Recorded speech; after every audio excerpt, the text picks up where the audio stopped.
Hi everyone, welcome to my channel Code with VC. So today in this video we will talk about course is cross origin resource sharing.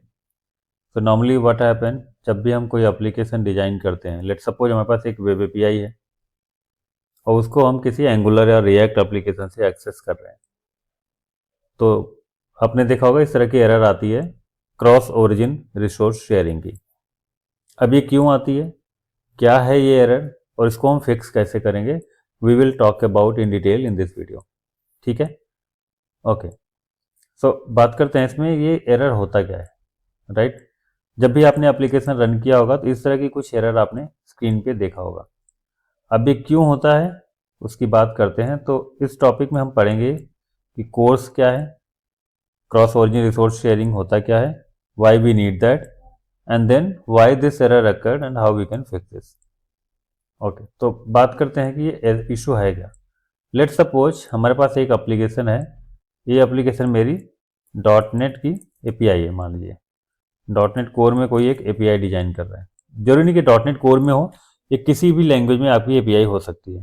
ठीक है, आपकी ये API है और ये may be आपने dot net में लिखा है या फिर जावा में है, हो सकता है ये जावा की एपीआई हो, जावा एपीआई, या फिर आपने इसको पाइथन एपीआई बना रखा है। ठीक है, जब ये एप्लीकेशन हमारी एक एपीआई रनिंग है, इसके बाद नेक्स्ट आप कॉल करते हो, आपकी एक दूसरी एप्लीकेशन है जो है आपकी एंगुलर में, मे बी ये एंगुलर में है या फिर रिएक्ट में है। तो ये एप्लीकेशन जो भी हमारी एपीआई है ये किसी न किसी पोर्ट नंबर पे रन करेंगी। इनका ऐप डोमेन अलग होता है, they are running in one app domain. इनका ऐप डोमेन सपोज करो आपका रन कर रहा है मे बी 4500 पोर्ट नंबर पे। ठीक है, okay, sorry maybe there is some error.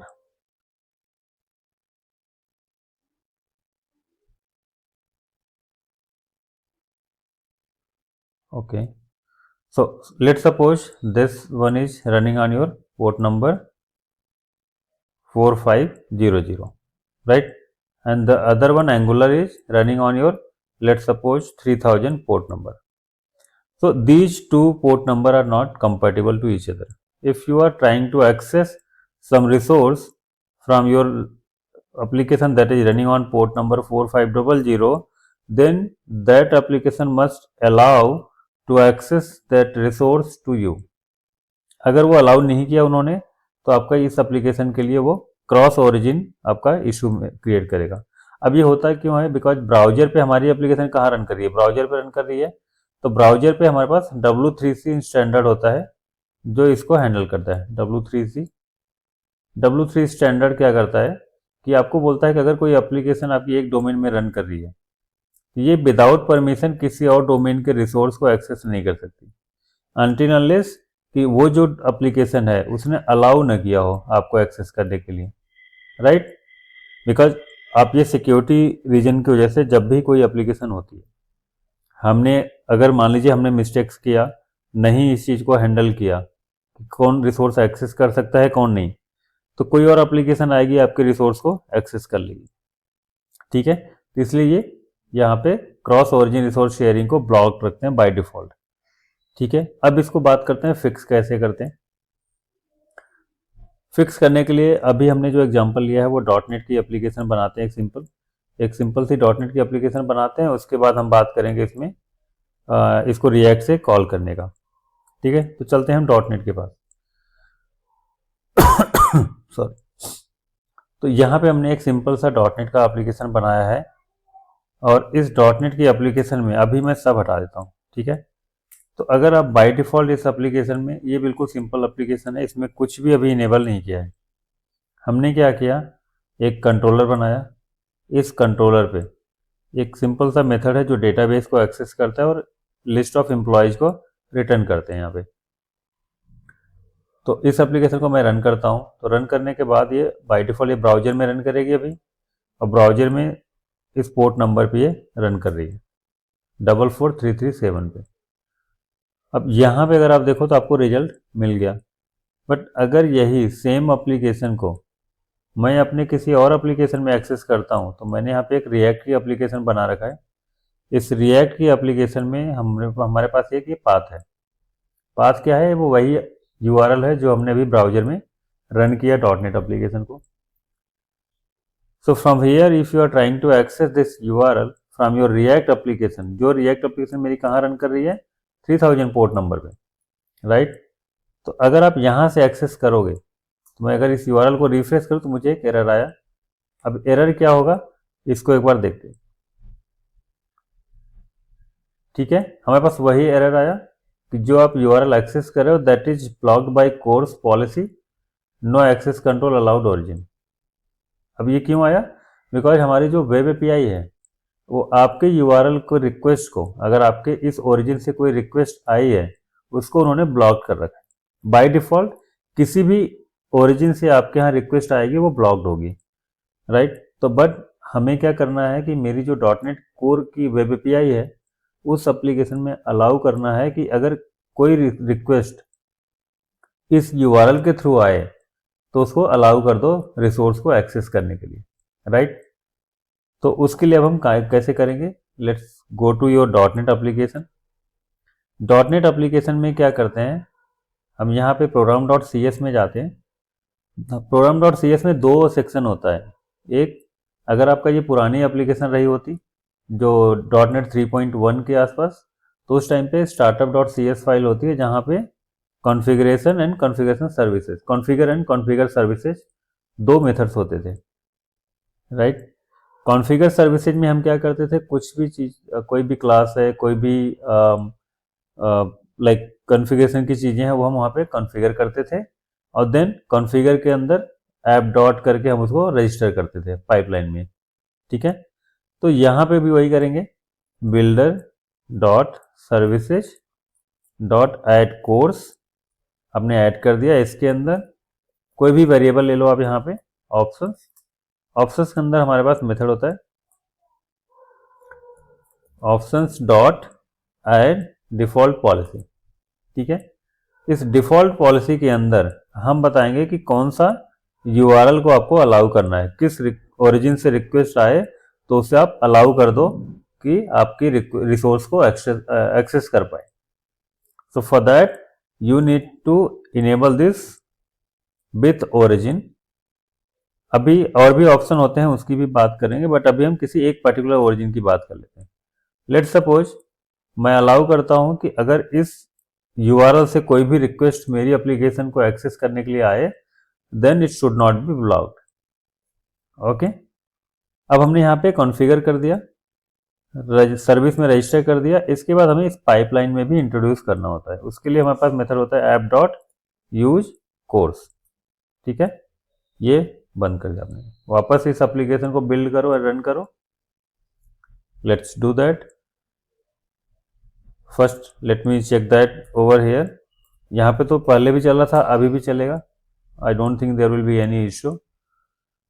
So on this URL you will get the result, that is okay because earlier also we were getting this result। अब हम बात करते हैं क्या यहाँ पे चलेगा वो। अभी हमने क्या किया है, इस ओरिजिन को इनेबल कर दिया है, राइट? अगर वापस हम रिफ्रेश करें, नाउ हियर यू गो, यहाँ पे हमें रिजल्ट डिस्प्ले हो गया। क्यों हुआ? क्योंकि अभी हमने वहाँ पे क्रॉस ओरिजिन इनेबल कर दिया है।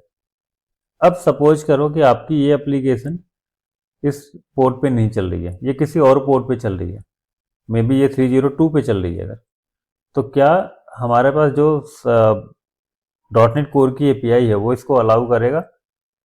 Let's try that. कि अब हम इसको एप्लीकेशन को बंद करते हैं और इसी एप्लीकेशन को हम दूसरे पोर्ट पे रन करते हैं। 3000 की जगह इसको हम रन कर लेते हैं 3003 पे, ठीक है? Let's run this.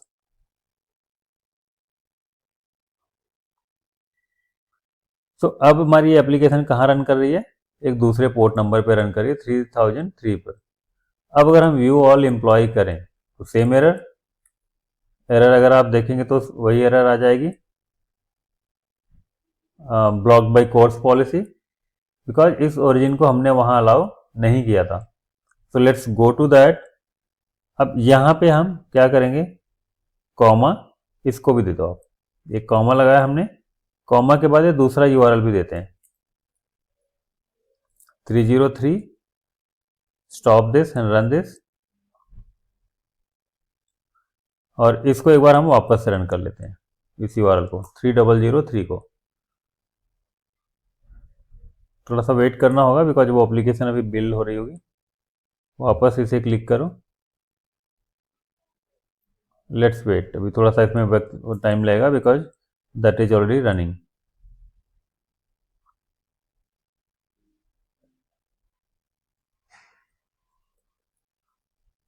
ओके, यहाँ पे रिजल्ट आ गया। अब वापस वहाँ पे चल के ट्राई करते हैं।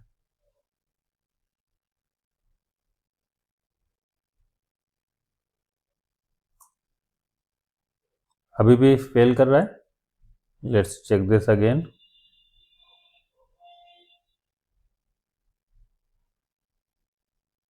कि हमने पोर्ट नंबर क्या दिया 3003 and check this in this as well 3003। This is okay, it should work. Let's refresh again. Why it is still Fehling?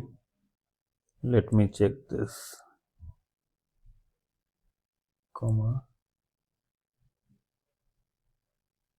Okay, it is string array. I think we have done this wrong. It should be like this. Okay, this should be like this, string array. Now if rebuild this again, maybe let's try. I think it is still failing because we need to rebuild that code again. Just stop this and rerun this. So if you do this again, it will rebuild that. And now if you refresh this URL, so this time it should work.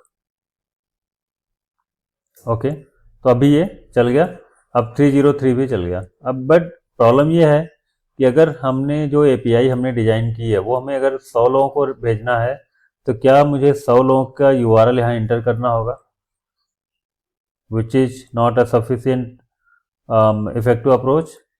तो यहाँ पे हमें कुछ और तरीका सोचना चाहिए। एक कि विथ ओरिजिन या तो हम यहाँ पे ऑल कर दें।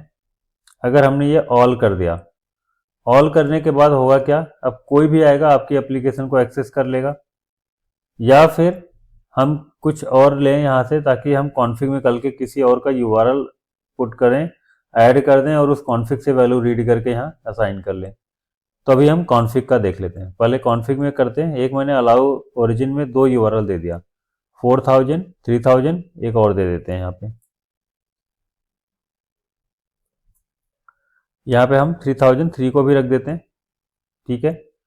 तो अब जो हमने यहाँ कॉन्फ़िग में वैल्यू डाला, कल के अगर कोई और यूजर आएगा, किसी और ओरिजिन को अलाउ करना है तो आप यहाँ पे उसका भी डिटेल दे सकते हो, ठीक है। Now let's go to program.cs and here we can access this like builder dot configuration dot get section in bracket, just give that key name allowed version dot get। अब वहाँ पे मुझे रिटर्न क्या होगा, स्ट्रिंग का अरे। Okay, this stop this application, rerun again.